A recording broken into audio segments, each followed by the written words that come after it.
Moi kochani, dzień dobry.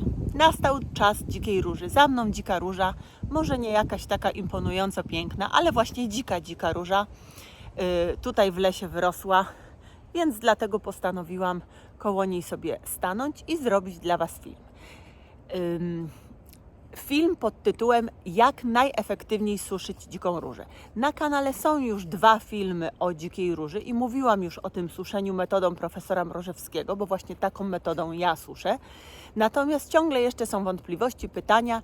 W związku z tym postanowiłam ten 3. film nakręcić, uwzględniając te wszystkie Wasze te pytania w komentarzach, te wątpliwości i te jeszcze niedopowiedzenia. Zacznę może od tego, że zbieramy dziką różę z 2 powodów. Jeżeli chcemy z niej robić soki, przetwory, drzemy itd., to zalecam poczekać do pierwszych przymrozków. Ona co prawda będzie miała wtedy mniej witaminy C, bo mrożenie, taka niska temperatura, około 40% ubytek nam potem, jak to powiedzieć, zapewnia, czy właśnie zapewnia, czy powoduje. Natomiast ta obróbka cieplna, termiczna, która potem jest w tych sokach i drzemach jeszcze więcej, tak witaminy C tam nie ma za wiele, jeśli w ogóle jest.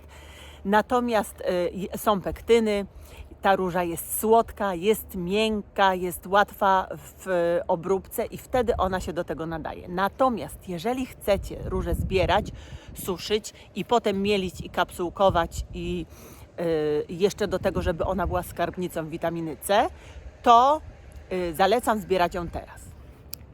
No to zaczynamy. Kim był profesor Stefan Mrożewski? Był naukowcem, który pracował w Zakładzie Technologii Owoców i Warzyw Szkoły Głównej Gospodarstwa Wiejskiego w Warszawie. I w latach 40. ubiegłego wieku dokonał szeregu badań i opracował metodę, która pozwalała podczas suszenia dzikiej róży zachować jak największą ilość witaminy C. Jak wiecie, dzika róża ma prawie 40 razy więcej witaminy C niż cytryna, więc chociażby z tego, jakby taka świeża, więc chociażby z tego względu jest bardzo cenna, ale większość tej witaminy C ucieka nam podczas nieumiejętnego suszenia. A profesor Mrożewski znalazł na to metodę. I na czym ta metoda polega? Metoda polega na tym, że różę wkładamy do piekarnika nagrzanego do temperatury 90 stopni Celsjusza. Dolarku, no przecież my już za chwilę idziemy, ty się nie denerwuj. Denerwuję się. Odzwyczaił się od kręcenia filmów. Dobrze. Jeszcze raz. Nagrzewamy piekarnik do temperatury 90 stopni Celsjusza. Wkładamy do niego dziką różę, uwaga, na 10 minut. Dlaczego? Dlatego, że w tej temperaturze 90 stopni Celsjusza ginie enzym zwany askorbinazą, który jest odpowiedzialny za rozkład witaminy C. My go unieczynniamy, tak? Musimy go unieczynnić. I jeżeli już go unieczynniliśmy, to nie ma tam w tej róży czegoś, co nam kolokwialnie mówiąc zeżre witaminę C, więc ta witamina C tam zostaje. I teraz co robimy? Po 10 minutach w temperaturze 90 stopni Celsjusza obniżamy temperaturę o 10 stopni, czyli dla tych, którzy będą mieli z tym kłopot, czyli mamy temperaturę 80 stopni Celsjusza i znowu przez 10 minut suszymy. Później znowu obniżamy o 10, czyli mamy 70 stopni Celsjusza i znowu przez 10 minut suszymy i tak robimy do temperatury około powiedzmy 40 stopni Celsjusza. I teraz uwaga! Bo wy mówicie, nie wysuszyła się, nie wysuszyła. Oczywiście, jeżeli będziecie suszyć różę wydrylowaną, czyli bez tych pestek, jakby same te osłonki tylko owocu, to zapewniam Was, że ta róża w tym czasie się wysuszy. Natomiast jeżeli wy, tak jak ja, wkładacie całą różę do piekarnika, to ona się nie wysuszy w przeciągu tego czasu. Ja tak robię, że jak już osiągam tę temperaturę 40 stopni, to potem przetrzymuję ją jeszcze 2-3 godziny. Można potem już więcej, nawet te osłonki do całkowitego wysuszenia przetrzymać. Natomiast te całe owoce róży mi się nie wysuszą nawet przez 3-4 godziny.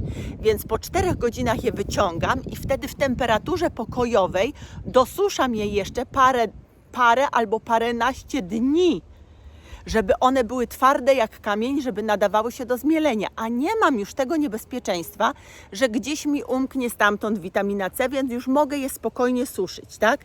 Więc jeżeli je suszycie całe, owoce róży, no to oczywiście, że one Wam się nie wysuszą przez te 3 godziny. I teraz tak, piekarnik musi być uchylony. Przecież na czym polega suszenie?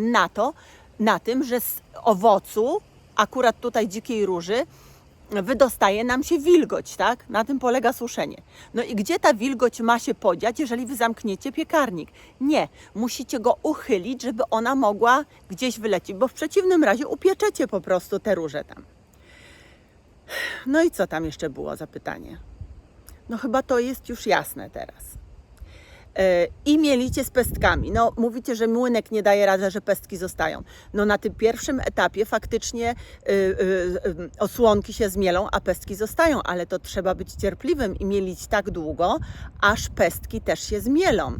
A być może kupić sobie po prostu inny młynek. Od razu mówię, że w tych wszystkich robotach kuchennych i w tych nowoczesnych blenderach to się nie dzieje. Ja mam taki zwyczajny młynek, w którym mielę. I też mielę nie tak cały czas non-stop, żeby mi się to tam nie zagrzało do nie wiadomo jakiej temperatury, tylko po prostu bzzt przestaje, no trzeba mieć do tego cierpliwość, tak jak do stosowania ziół. No, poczekajcie, może sobie zaraz jeszcze coś przypomnę.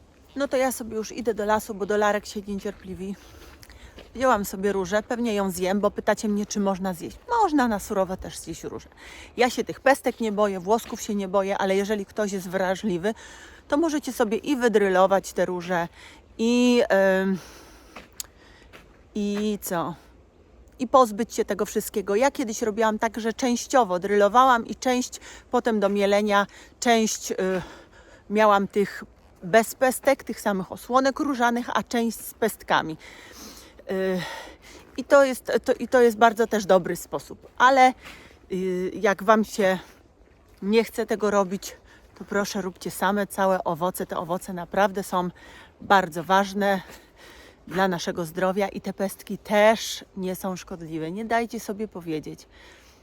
Powiem Wam tylko jeszcze a propos róży i a propos witaminy C, że wspomniany profesor Mrożewski w wynikach swoich badań zaznaczył, że suszona tą metodą róża ma około 2400 do prawie 4000 mg witaminy C w 100 gramach takiej wysuszonej w 100 gramach dzikiej róży, podczas gdy suszona metodą tradycyjną, czyli na powiedzmy w temperaturze pokojowej albo w piekarniku od temperatury niższej do wyższej, jak to się często robi, na przykład się zaczyna od 50, a potem suszy się w 90, ma na przykład 300 mg. Tak? Czyli to jest prawie 10 razy mniej, albo ponad, albo prawie. To zależy, czy przyjmiemy te granice 2400 czy 4. Więc to też mówi samo za siebie. Wy sobie, kochani, suszcie jak tam chcecie, bo oczywiście każdy z Was ma swoje zdanie, już się zdążyłam o tym przekonać, ale jak tutaj jest pięknie, jest po prostu już jesień. Natomiast ja mówię Wam, jak ja to robię i jak się sprawdza, a dodatkowo jeszcze poparte to jest badaniami. Więc ruszajcie po dziką różę, bo obojętnie jakby na to nie patrzeć, to jest cudowny surowiec, pełen zdrowia i należy go spożywać, zwłaszcza teraz, jak już jest gotowa do tego, żeby ją jeść. Ściskam Was serdecznie i do następnego razu. Pa, pa.